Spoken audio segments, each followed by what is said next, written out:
जय हिंद दोस्तों। बसपा प्रमुख मायावती ने अपने फैसलों से सबको चौंकाया। आप सभी जानते हैं कि उत्तर प्रदेश के 9 सीटों पर उपचुनाव हो रहे हैं, साथ ही झारखंड और महाराष्ट्र के विधानसभा चुनाव हो रहे हैं। सूत्रों की माने तो बहन मायावती ने झारखंड और महाराष्ट्र के विधानसभा चुनावों के साथ ही यूपी की 9 सीटों पर उपचुनाव भी हो रहे हैं। इन चुनावों में के बीच बसपा सुप्रीमो मायावती ने 2 फैसलों से चौंकाया है। इन 2 फैसलों के मायने तलाशे जा रहे हैं।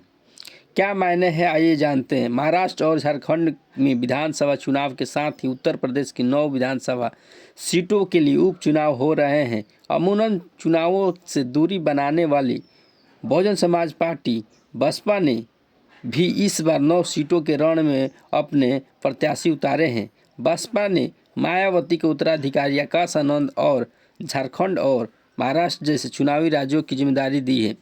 साथ ही यूपी उपचुनाव के लिए 40 स्टार प्रचारकों की भारी भरकम लिस्ट जारी कर दी है। आकाश आनंद को चुनावी राज्यों की जिम्मेदारी दिया जाना और राष्ट्र स्टार प्रचारक की लिस्ट में मायावती के बाद नंबर 2 पर सतीश मिश्रा का नाम होना, इसके पीछे बसपा की रणनीति क्या है, बात इसे लेकर भी चर्चा हो रही है। आकाश आनंद को चुनावी राज्यों की जिम्मेदारी के पीछे क्या मायने हैं, आइए जानते हैं। आकाश आनंद को यूपी उपचुनाव के लिए स्टार प्रचारकों की लिस्ट में तीसरे नंबर पर जगह मिली है। उन्हें पार्टी ने झारखंड और महाराष्ट्र के चुनाव अभियान की जिम्मेदारी सौंपी है। यूपी उपचुनाव के लिए स्टार प्रचारकों की लिस्ट में आकाश आनंद का नाम तीसरे नंबर पर है। जाने और चुनावी राज्यों का जिम्मा सौंपने के पीछे बसपा की रणनीति 4 पॉइंट में समझा जा सकता है। 4 पॉइंट क्या है, आइए जानते हैं। पहला है उपचुनाव नतीजों के बाद न बने आम चुनाव जैसी स्थिति। जैसा कि आप सभी जानते हैं कि लोकसभा चुनाव में बहुजन समाज पार्टी के उत्तर प्रदेश ही नहीं पूरे देश में एक भी सीट हासिल नहीं हुई। तो आइए स्थिति जानते हैं। लोकसभा चुनाव में आकाश आनंद खासे सक्रिय थे। आकाश आनंद ने यूपी में ताबड़तोड़ रैलियां की, लेकिन नतीजे आए तो खाली हाथ ही रह गया। इससे आकाश आनंद के नेतृत्व क्षमता से जोड़ा जाने लगा था, विफलता बताया जाने लगा था। बसपा नहीं चाहती थी कि उपचुनाव नतीजों के बाद वैसी स्थिति बने। दूसरे नंबर पर देखते हैं सर्वाइवल का सवाल बने उपचुनाव। बसपा के लिए यूपी उपचुनाव की एक तरह से सर्वाइवल का सवाल बन गए हैं। 2022 के यूपी उपचुनाव में एक विधानसभा सीटों पर सिमटी बसपा आम चुनाव में खाली हाथ रह गई।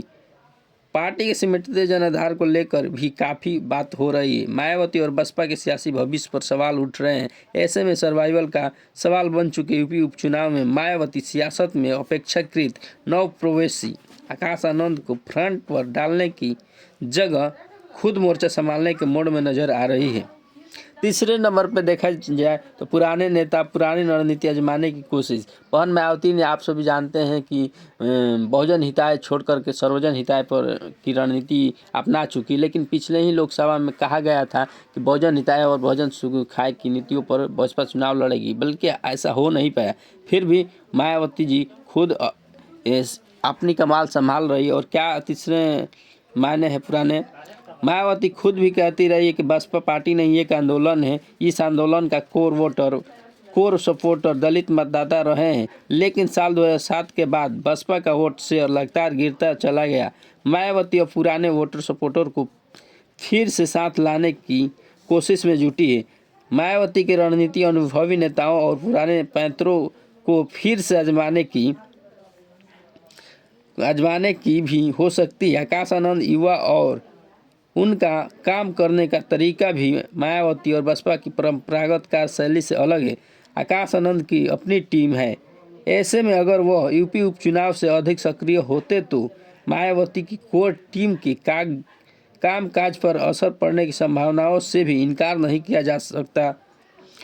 चौथे नंबर की बात करें तो चौथे नंबर पे आपको चंद्रशेखर बनाम आकाश आनंद न हो जाए मुकाबला। बसपा चाहती है, बसपा प्रमुख मायावती ने कि चंद्रशेखर बनाम आकाश आनंद न हो जाए, क्योंकि आकाश आनंद के मुकाबले चंद्रशेखर जी ग्राउंड पे भी काम कर रहे हैं और चंद्रशेखर आज़ाद की बोलबाला है और साथ ही भीम आर्मी भी टीम काम कर रही है। बाकी आइए हम जानते हैं यूपी उपचुनाव में एडवोकेट चंद्रशेखर आज़ाद की अगुवाई वाली आज़ाद समाज पार्टी भी मैदान में। दलित पॉलिटिक्स की पिच पर बसपा के लिए चुनौती बनी एएसपी। आज़ाद समाज पार्टी की सक्रियता के बीच आकाश आनंद की सक्रियता से मामला चंद्रशेखर बनाम आकाश हो सकता था। बसपा को वैसे भी बहुत पाने की उम्मीद इन उपचुनावों में से नहीं है, लेकिन एएसपी के प्रदर्शन से तुलना तो हो ही सकती है। पार्टी कहीं एएसपी के पीछे रही तो उसे चंद्रशेखर के सामने आकाश आनंद की विफलता की तरह भी देखी जा सकता है। अब आकाश प्रसार की कमान संभालेंगे भी तो बसपा के पास यह तर्क होगा कि उनका फोकस महाराष्ट्र और झारखंड के चुनाव पर था।